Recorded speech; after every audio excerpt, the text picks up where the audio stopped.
Social responsibility in mining. Aurania shows how it works. Help the people, food and clean water. Keith, we want to talk not only about your company now, but what I think is even more important, social responsibility, ESG in mining and how your company is handling that. You are working in Ecuador and you have the Shuar people there, which we see already here in the photo.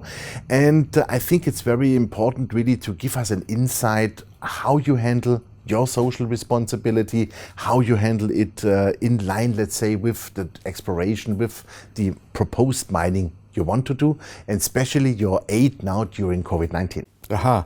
Well, it's extremely important because these people are your stakeholders and they live on the land and they've been there for centuries. I did another presentation another day showing some photographs from 2004 when I did this with my previous company. And we were presenting a bunch of educational packages to the kids in a little schoolhouse. And I looked at these pictures and the kids are all 8, 9, 10 years old. Now they're in their 20s and they have kids of themselves. However, those kids are now working at Fruta del Norte, at the mine that we found back in 2006, and in peripheral businesses. So in that way, mining is very sustainable for the communities. It means that the people can stay within their communities, stay with their relatives, with their families, and they don't have to migrate for work to Quito, to Guayaquil, to any of the major cities in Ecuador. They can stay right there. And this is a very, very important thing for their culture. Fantastic. This is what you are targeting also. Now we see already those beautiful packages here from Coral, and I think this is one of the real, actual examples how you have helped the people. What have you done? Well, Coral, we actually got a deal that was struck by the Ministry of Social Inclusion, who we work with quite closely, because these people, these families, they don't have much. In most cases, they're engaged in subsistence agriculture, and that's it, right? So, in fact, very, very sadly, we've tested the kids. A lot of the kids are undersized and underweight for their age. And it's causing development difficulties. They need to have a diet that's much more improved from what they're currently getting. With the COVID response, of course, this caught everybody unawares, and especially the local Shuar tribe. They had no idea what it was happening when it started to happen, and unfortunately, there were some people just basically troublemakers. You get cranks all over the world on the internet and all the rest of it, as you know. And they said that the Shuar would be hit very badly by this, like the smallpox epidemics 400 years ago, right? Fortunately, that has not happened. The epidemiologists said at the time it wouldn't happen that way. It's not happened that way. There have been, at present, about just over 1,200 cases in Morona, Santiago, the province where we're working, which has 150,000 people. So it's not spreading like wildfire. And we're doing our very best to work with the community. We're providing COVID tests to the governments that are being distributed amongst these communities. And we're also working with the military to do these food drops. And to date, we have supplied 18 tons of food. 18 tons, yeah. Dried food, a lot of it's rice and canned goods. It's not perishable, and we ship it in, and they've been very, very grateful. The response has been tremendous. And you ship it even on the river, as we see here. So you made sure that really everybody was how can I say that, really benefiting and receiving those goods, right? So how many families have you helped? How many people? 1,100 families. Wow, that's a lot. Yeah. Yeah. So that's what, like 10,000 people almost. Yeah, they've got big families. Yeah. Because they tend to do like 8 to 10 kids, right? That's right. Yeah, there's kids running around all over the place. But we put the food directly in their hands. It didn't go through a middleman and get ripped off and then sold in the market. Like, that's important. A lot of this stuff happens. Yeah. So we put it into their hands. Yeah, there was really direct aid. Yes. I would call it. Super. Fantastic.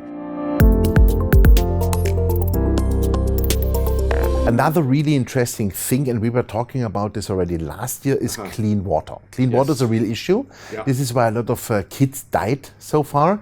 And I think you and your company made sure that you really started projects that those Schwa people get clean water. And we see it here already with this unbelievable, funny creation, I would call it, with solar power. And I think this little cart can do like 500,000 liters of clean water, right? That's correct. Yeah. And that's crazy. So you disseminated this also to, let's say, villages, but I think you even went one step bigger. Yes. So the bigger thing, we've actually built some reservoirs up in the mountains, away from the villages, and we pipe water directly from these reservoirs right down to the villages. So we provided the concrete to build. Now they helped us in every case. Not just us, but we designed the system. We put pumps in, and in some cases, a couple of the communities are actually getting water pumped into the houses instead of having to carry big jugs of water from A to B. But this has not just happened as a result of the COVID. The COVID's not spread by bad water. This goes back 40, 50 years.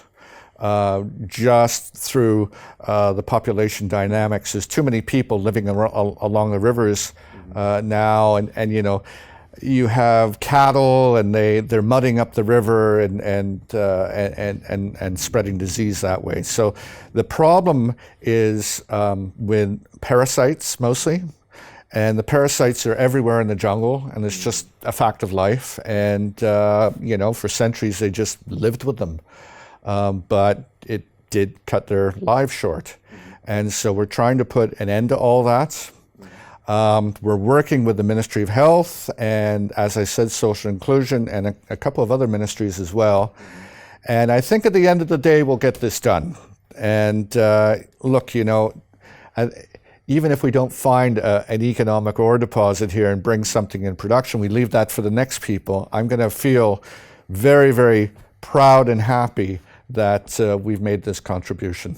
Absolutely, and I think clean water, like we see it here, is key for a start of a life of a kid, right? Absolutely, it is. Absolutely, yeah. Fantastic, super. Keith, thank you very much. I think this is social engagement, what we need and what we want to see, as you are a listed company, of course, also. And I think this is even more important to be social in the correct way and also environmentally. That's exactly how you do it, and this is how you do your drillings also, yeah? Yes. And so environmentally safe, look after the people who live there and do the right things. Yep, it all comes together, yeah. That's the point. That's the key to success. Loved it. Yeah. Thank you very much, Keith. Thank you.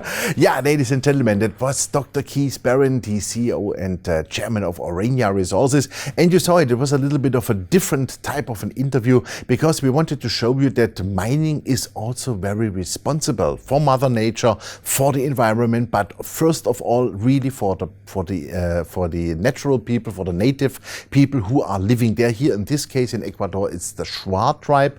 And you saw that Keith and his company helped approximately 10,000 people in the last weeks and months, not only with clean water, but very important also with food aid, with medicine aid, and they did it directly. No middlemen, no funny things happened. The people really received the aid. And this is what we like to see with a listed company in the mining business. So I suggest you check it out. Yeah, I'm your host, Jochen Steiger from Commodity TV in partnership with Dukascopy TV. Thanks for watching us and bye-bye from Geneva.